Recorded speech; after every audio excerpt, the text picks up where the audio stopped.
আগের ভিডিওতে হচ্ছে একজন আমার ভিডিওর কমেন্টে বলেছেন যে কোচিং ছাড়া কিভাবে চাকরির প্রিপারেশন নেওয়া যায় এবং গ্রামে বসে কিভাবে চাকরির প্রিপারেশন নেওয়া যায়, এই দুইটা প্রশ্ন একসাথে অ্যান্সার করব বাইক চালাতে চালাতে।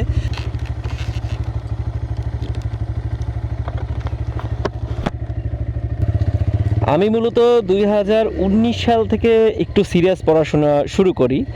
আমার বিশ্ববিদ্যালয় যেহেতু বরিশাল বিশ্ববিদ্যালয়, তো সেক্ষেত্রে আমার বাড়ি থেকে বরিশাল বিশ্ববিদ্যালয়ের দূরত্ব সম্ভবত 35 থেকে 40 কিলোমিটারের মতো।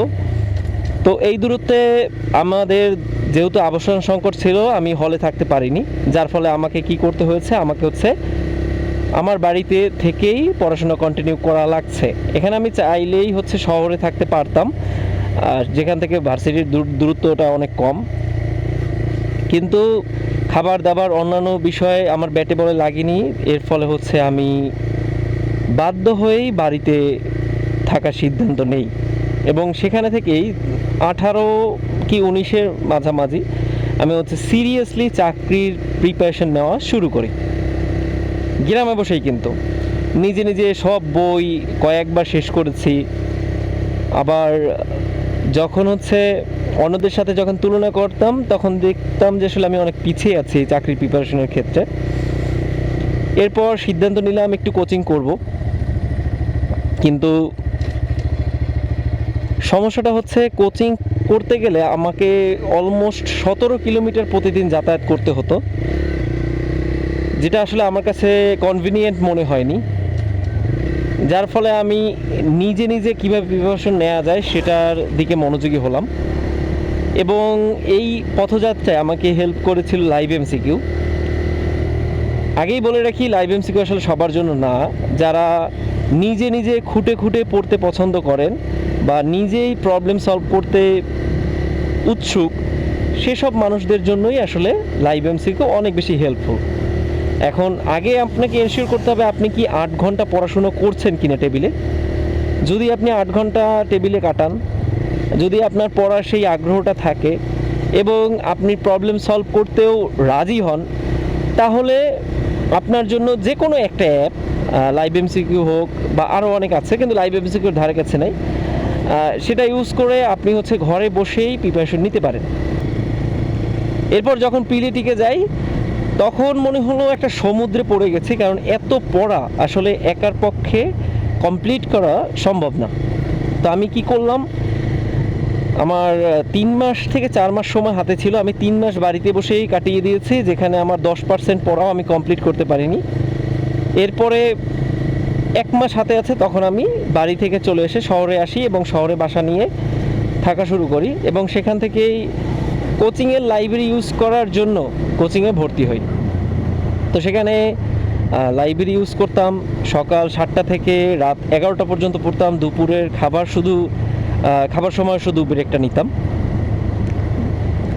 তো এরপর হলো কি যে 1 মাস পরে আরও কোনো একটা কারণে আরও 2 মাস সময় এই যে রিটেনের ডেটটা পিছিয়ে যায় এবং আমি সময় হাতে পাই আরও 2 মাস। তো একদম পাগলের মতো ওই যে 1 মাস আর যে বর্ধিত 2 মাস আছে, 3 মাস পেয়েছি, একদম পাগলের মতো খেটেছি। এখন কোচিংয়ের বেনিফিটটা আরেকটু বললে নেই। কোচিংয়ে যে আমি ছিলাম, সেখানে রিটেনের প্রায় 7-8 জন ক্যান্ডিডেট ছিল, যারা প্রতিদিন এরকম 7টা-8টার সময় আসতো এবং রাত 11টার সময় বাসায় যেত। তো তাদের সাথে আমার পরিচয় হয়, তাদের নোট, তাদের রিটেন দেওয়ার দক্ষতা, সব মিলিয়ে তারা একদম আমাকে একদম শূন্য থেকে উপরে তুলতে সাহায্য করে। কেউ আমাকে ম্যাথ শিখাচ্ছে, কেউ আমাকে বিজ্ঞান শিখাচ্ছে, কেউ দেখা গেল আমার সাথে সেলফ স্টাডি করছে। সব মিলিয়ে আমরা একটা খুব ভালো একটা সময়ের মধ্যে দিয়ে গেছি। যদিও তখন পড়তে কষ্ট হতো, বাট এখন ফিল করতে পারছি যে ওই সময়টা খুবই দারুণ ছিল আমাদের জন্য, আমাদের লাইফের জন্য। যাদের সাথে আমরা পড়েছি অলমোস্ট 80% ব্যক্তি ক্যাডার হয়ে গেছে। আমি যার সাথে হচ্ছে স্টাডি করতাম, সে এখন হেলথ ক্যাডারে আছে। যে ভাইয়ের নোট এবং যার বেঞ্চের পাশে, সিটের পাশে বসে পড়াশোনা করতাম, তিনি এখন এএসপি হয়ে গেছেন। আমার যে বান্ধবী আছে, সে অডিট ক্যাডারে আছে। তো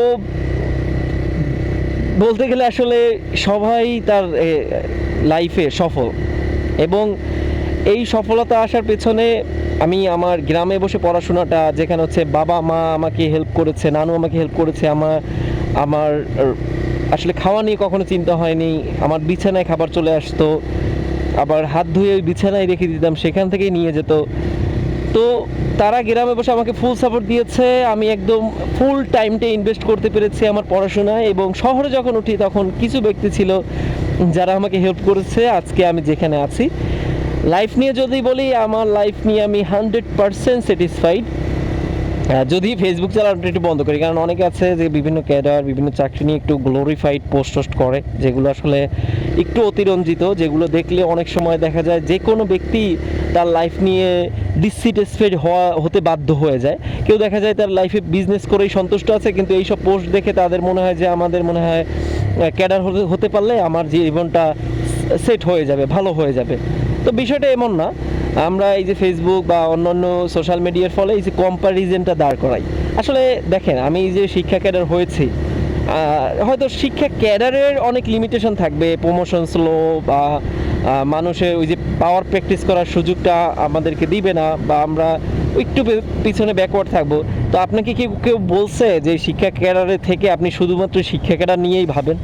আপনার কাছে তো অনেক সময় আছে, আপনি চাইলে অনেক কিছু করতে পারেন, সেগুলো করেন। আপনার আপনার প্যাশনে ফোকাস দেন, আপনি নিজের মতো করে আপনার অনেক স্কিল গ্রো করেন, সেখান থেকে ইনকাম জেনারেট করার চেষ্টা করেন।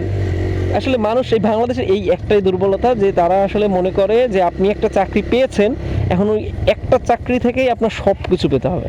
মানে আপনি ফ্রি টাইমও ওখান থেকে পেতে হবে, টাকা পয়সাও পেতে হবে, আত্মমর্যাদাও ওখান থেকে আসা লাগবে, পাওয়ার প্র্যাকটিসও ওইখান থেকে করা লাগবে। আর কি রে ভাই, মানে এরকম কি চাকরি মানে প্রডিউস করা কি সম্ভব?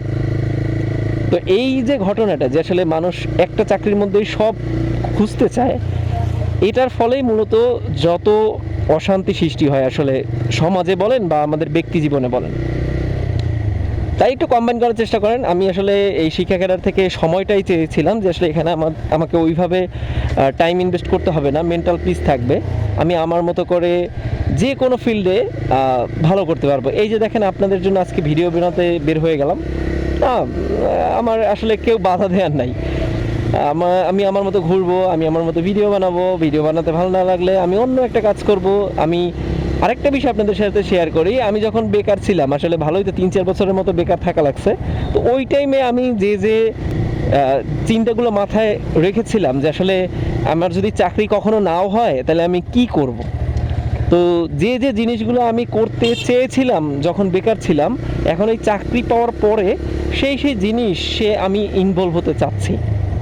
হ্যাঁ, সেখান থেকে টাকাও আসবে, কিন্তু আমি সেই জিনিসগুলোতে ইনভলভ হব। সেটা আমি করি অথবা আমার ফ্যামিলি মেম্বার দিয়ে করাই, আমি করাবই। তো এক্স্যাক্টলি এইভাবেই এখন আমার কন্টেন্ট দেখে অনেকে হাসতে পারে যে ভাই তুই তো শিক্ষা ক্যাডারে আছোস, এত এত গ্লোরিফাই করার কিছু নাই। আমাকে একজন গালিও দিছিল যে আসলে আরে শিক্ষা ক্যাডার পাওয়া তো অনেক সহজ। আরে সহজ ভাই, আপনিও পান, কোনো সমস্যা নাই, আপনি আপনার ডিজায়ার ক্যাডারটা পান, চাকরিটা পান, ভালো থাকেন, এটাই চাই। আমারও ভালো লাগে যে একটা মানুষ সে তার ফুল পোটেনশিয়াল রিচ করতে পেরেছে, সে তার স্বপ্নের জবটা পেয়েছে এবং হ্যাপি আছে। আমি এটাই দেখতে চাই। আমি সে 10তলা বিল্ডিং করে ফেলেছে, সে এই করছে ওই করছে, ভাই আমি এই কম্প্যারিজনেই যেতে চাই না। আমার প্যারামিটার হচ্ছে হ্যাপি থাকা এবং যে কোনো জায়গায় নিজের মতো করে খুশি মনে ঘুরে বেড়ানো।